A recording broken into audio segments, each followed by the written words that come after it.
Welcome back to the channel. It's Alan.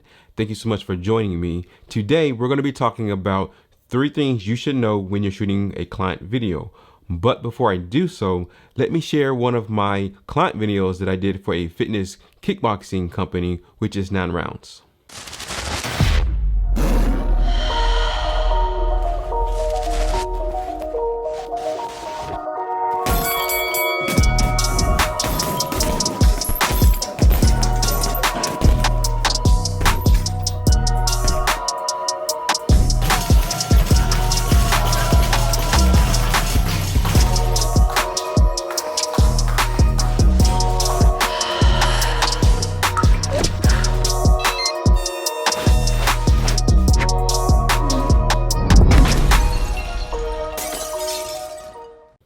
I really hope you enjoyed that sequence, and today we're going to be doing something a little bit different than we've done in the past as regarding actual client videos that I've shot and shared.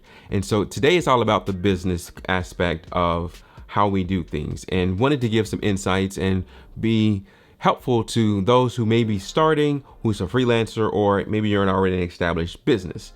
And so we're going to kind of lay this out in a couple of different ways. One, the first piece is going to be business is about people. 2 is how much you should charge. And 3 is going to be where should you find clients.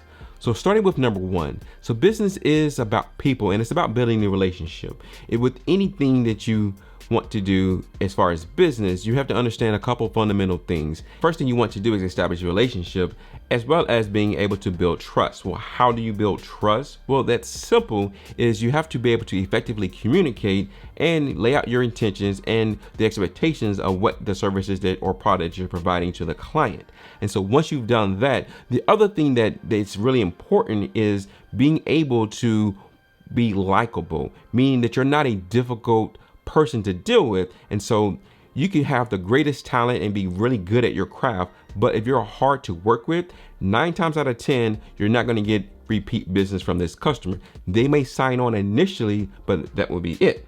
And so having all of your processes on the back end of your business laid out will be very helpful, because this allows you to really explain what the expectations are, what they're going to be getting, when they're going to be getting, and kind of establishing that foundation. So that's really important when it comes to being able to work with the client. You also have to be very flexible to your processes and not just be stuck to them, because you've got to ensure that you can deliver the things that you need to deliver to your customer, to your client, as well as receive the feedback, because at the end of the day, the customer is they're correct. And they like things a certain way. And so you've heard the phrase of where the customer is always right. Well, in instance, yes, that is true. So whatever craft you're doing, whether you're making videos, you're a freelancer, if you're a business, it is established, all of these things that we're talking about, you can get a couple of nuggets and tie it to the things that you're doing today. So when I talk about having your processes buttoned up, so what I'm really getting to is you have to explain to your client why they should want to go with you versus someone else. Because at the end of the day, there's someone else that's out there who is doing the same thing that you're doing, and probably even better. And so the biggest thing that is going to make a difference when you meet with that client to trying to win that bid is providing some sort of guarantee. And so what I mean by that is, what are you offering besides your services to ensure that you're building that trust with them? And so having that guarantee allows you to do so. So let me give you an example. So a good guarantee should make your stomach turn. So what I mean by that, and let me explain a little bit better, is that a good guarantee is something that you're going to offer them to ease the pain to the client. For example, would be the product and services that you're going to deliver. It's either it's on time or it's free. Another one would be you're going to provide a quality product or service, or it's free. Another guarantee, all in the same one, would be if the customer is not satisfied with the product and services that you provided and you met all of the expectations, then you're willing to pay for one of your competitors to provide the same service to the client, and you'll pay for it. Now, those guarantees will more than likely help you win that bid. However, this leads into a very important subject, which is you have to be very good at your craft. And so being able to fall back on that guarantee allows you to do so. The other thing that I said early on in the video is that business is about people and about relationships, and here's why. And so having that guarantee, someone has to take the risk. Now, if you're not willing to take the risk of having such a guarantee like this, why would your customers, right? So now, here's where your guarantee works for you, because your customer, your client, has to be a good fit for you. And let me explain a little bit further. What I mean by that is, you're not just offering a guarantee that's saying if they don't like it, they didn't like the product, or all these things are subjective. Within that guarantee, there are a list of processes that are in place where the client has to agree to these things. For instance, they're willing to do X, Y, and Z to allow you to proceed and meet the expectations of your guarantee. So that's how it works. So you have to kind of vet out some of the clients and make sure that they're a good fit, because if not, you'll just be giving away your services and products. So this leads me to point number 2, which is, and I hear this question all the time being asked on very different forums, very different places, is, well, how much should I charge for my services? Well, that's really a loaded question. It's more of is understanding what your value is. So if you're new to your craft, whether it's videography, whether it's filmmaking, whether it's content creation, if you're in a business of whatever sort, providing services and products, it's more about getting established. And so you have to understand where you are as far as your valuation of how good you are in the field and where your competitors are. If you're just new and getting started, well, your price may be free, but that does not mean that your value is free. That means that you're trying to get established to get some work to show clients and be able to display your value to others. And so your first couple of projects may just be, I'm going to do this to get some experience.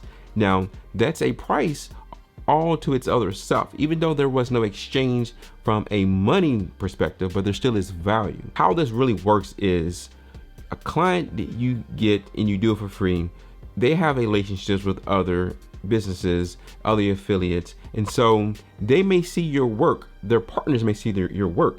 And so what I'm saying is, they may ask this particular company, well, who did this service for you? And the first thing they're going to say is, this person did this service. They're either going to recommend you or they're not going to recommend you. And so that kind of falls back to building their relationship. Now, as you continue to grow and as you continue to get better at your craft, yes, you can increase your prices, but along with that, you begin to tighten up your processes on the back end. And so being able to not only provide a service, but what else can you provide to them to make the client's life easier? At the end of the day, it's really all about the client, helping them to run their business as smoothly as possible. So understanding your value or your worth, it's not about the money. Let me say that again. Your value, your worth is not always about the money. So let me dive into this a little bit deeper. There was a time where I actually fired one of my clients, and here's why. They were not able to continue to meet the guidelines that we had set for us to easily provide the service and products that we had established. And it kind of goes back to the guarantee. So they wasn't meeting their end of the bargain. And so what I did is I sat them down. We had a little of a conversation, and I said, okay, I am willing to meet with one of my competitors and allow you to move your services and your products over to this competitor. So they had a conversation with me absent with the competitor, and about a week later I get a phone call and they wanted to come back to me because the competitor was not offering the same things that I was offering. And so they felt like I was trying to take advantage of them because of the price. But at the end of the day, it wasn't about the money.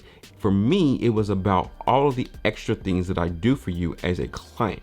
And so that's really how you win your clients, is establishing those relationships early on and being honest upfront, setting those expectations, and having effective communication with them. So the third and final point is, how do I find clients?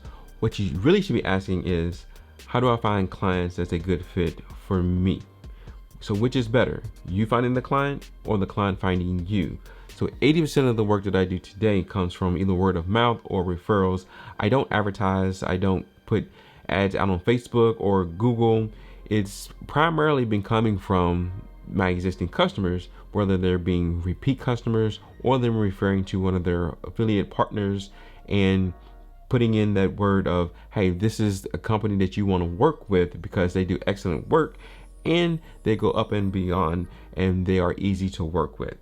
Another platform that you can use as far as finding clients is social media. There are various different platforms out there, and using those keywords, those tags, to kind of put out there the niche that you're doing to see what types of businesses is out there that could benefit from your services. Now, the final thought around that is, in order for all that to work, you have to have a place to allow you to display your service, your products, the things that you want to get out in front of your customers. So whether that's on your social media platform or whether it's a website, you've got to have something out there so that people can see what you're capable of doing. So that is it for this video. I really hope that you enjoyed it. Please leave a comment down below, or if you have questions or if there's things that I need to further to articulate as far as on the business side, I do look forward to seeing some of those comments. If this is your first time watching me, welcome. And please do consider hitting the subscribe button. The things that we offer on this channel is product review, behind the scenes, and tutorials. It's all related to video creation, content creation, filmmaking. Now, like always, stay safe, stay creative, and I'll see you in the next video. But before I go, please do watch some of the other videos that is listed above. Peace.